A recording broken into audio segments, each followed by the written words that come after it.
রাষ্ট্র সংস্কারের সব ব্যাপারে ঐকমত্যে চাপ দেয়া হলে তা বাকশালে পরিণত হবে বলে মন্তব্য করেছেন বিএনপি স্থায়ী কমিটির সদস্য আমির খসরু মাহমুদ চৌধুরী। যেসব ব্যাপারে ঐকমত্য হবে তা দিয়ে জুলাই সনদ ঘোষণার কথা জানান তিনি। অনলাইন সংবাদ মাধ্যম বাংলা এডিশনের আনুষ্ঠানিক আত্মপ্রকাশ অনুষ্ঠানে রাজনৈতিক বিশ্লেষক ফরহাদ মাঝহার বলেন, একটি বড় দলের কারণে মৌলিক সংস্কার হচ্ছে না। মিজান শাহজাহানের report. Monalisa heavy flow 15 piece প্যাকেটের সাথে 8 পিসের একটি প্যাকেট একদম ফ্রি।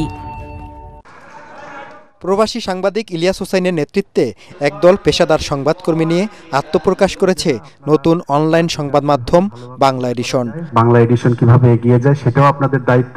24-এর গণঅভ্যুত্থানে শহীদ পরিবারের সদস্য, জুলাই যোদ্ধা ও বিশিষ্টজনদের উপস্থিতিতে এর আনুষ্ঠানিক উদ্বোধন করেন শহীদ মীর মুগ্ধের বাবা মীর মোস্তাফিজুর রহমান। যেভাবে বিপ্লব হয়েছে এভাবে যেন আগামী দিনে শহীদরা আর কোনো রক্ত দিতে না হয়। অনুষ্ঠানে ভার্চুয়ালি যুক্ত হয়ে কথা বলেন সাংবাদিক ইলিয়াস হোসাইন, কনক সরোয়ার, জুলকারনাইন শায়ের ও পিনাকি ভট্টাচার্য। আজকের এই দিনে বাংলা এডিশন নামে এই যে একটা অনলাইন পোর্টালের যে যাত্রা শুরু, এটি অত্যন্ত তাৎপর্যবহ।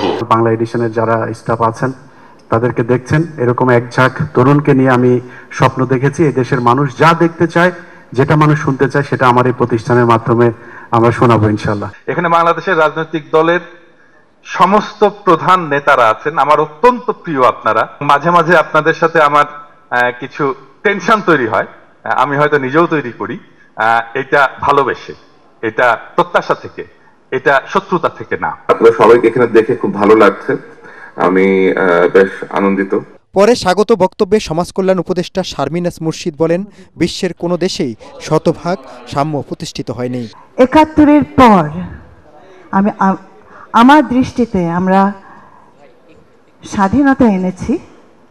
এই বীর যোদ্ধারা সেদিন যুদ্ধ করে দেশটাকে স্বাধীন করেছিল।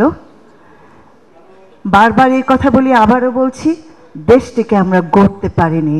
এ সময় বিএনপির স্থায়ী কমিটির সদস্য আমির খসরু মাহমুদ চৌধুরী বলেন, নির্বাচিত জনপ্রতিনিধিদের কাছে ক্ষমতা হস্তান্তরের ব্যাপারে কোনো অনৈক্য থাকা উচিত নয়। রাজনৈতিক সংস্কৃতি আমরা বদলাতে না পারি, শত সংস্কার করেও বাংলাদেশকে পরিবর্তন করা যাবে না। আমরা যদি রাজনীতিতে আবার সেই কালচার ফিরিয়ে আনি যে অশালীন বক্তব্য এবং চরিত্র হনন, ব্যক্তিগত আক্রমণ, এগুলোর থেকে সরে গিয়ে আমরা যদি আমাদের প্রত্যেকটি দলের যার যার নীতি আদর্শ আছে তার প্রতি আমরা সেই জায়গাগুলো প্রমোট করি এবং সেই জায়গায় যে ডিফারেন্স থাকবে, এটা তো আশ্চর্য হওয়ার কিছু নাই। রাজনৈতিক বিশ্লেষক ফরহাদ মাঝহার বলেন, মৌলিক সংস্কার ছাড়া নির্বাচন করা যাবে না। কিছু কিছু শব্দ ব্যবহার শুরু হয়েছে গণঅভ্যুত্থানের পরপরই, সেটা হচ্ছে যে এই সরকার নির্বাচিত সরকার নয়। তার মানে ভোট দিলেই শুধু জনগণ নির্বাচন করে, রক্ত দিয়ে যারা নির্বাচিত হয় ওরা নির্বাচিত নয়। আর আমাদের হলো বাংলাদেশে একটা মাত্র কাজ হলো প্রতি 5 বছর পর পর আমরা কারা আমাদেরকে লুট করবে, কারা আমাদেরকে লুণ্ঠন করবে, ওদেরকে নির্বাচিত করা। তো এটা তো বাংলাদেশ হতে পারে না, এই জন্য তো আমরা শহীদ হইনি। জামাতের সহকারী সেক্রেটারি জেনারেল এহসানুল মাহবুব জোবায়ের বলেন, দেশ এখনো শঙ্কামুক্ত নয়। আমাদের অনিশ্চয়তা ছিল, এখনো আছে। আমরা একটা ট্রানজিশন পিরিয়ড পেরিয়ে আসছি। এক্ষেত্রে আমার কথা একটাই থাকবে, সেটি হচ্ছে যে আমরা যাতে 24-এর যে অক্ষ ছিল সেই অক্ষটা যাতে আমরা হারিয়ে না ফেলি। নতুন সংবাদ মাধ্যমটিকে শুভকামনা জানিয়ে বক্তারা বলেন, ডান বা বামপন্থী নয়, হতে হবে বাংলাদেশপন্থী। নীরবতারা বাদ দেন, আল্লাহর ওয়াস্তে যা বলেন তা বিশ্বাস করেন। মিজান শাহজাহান, এটিএন বাংলা, ঢাকা।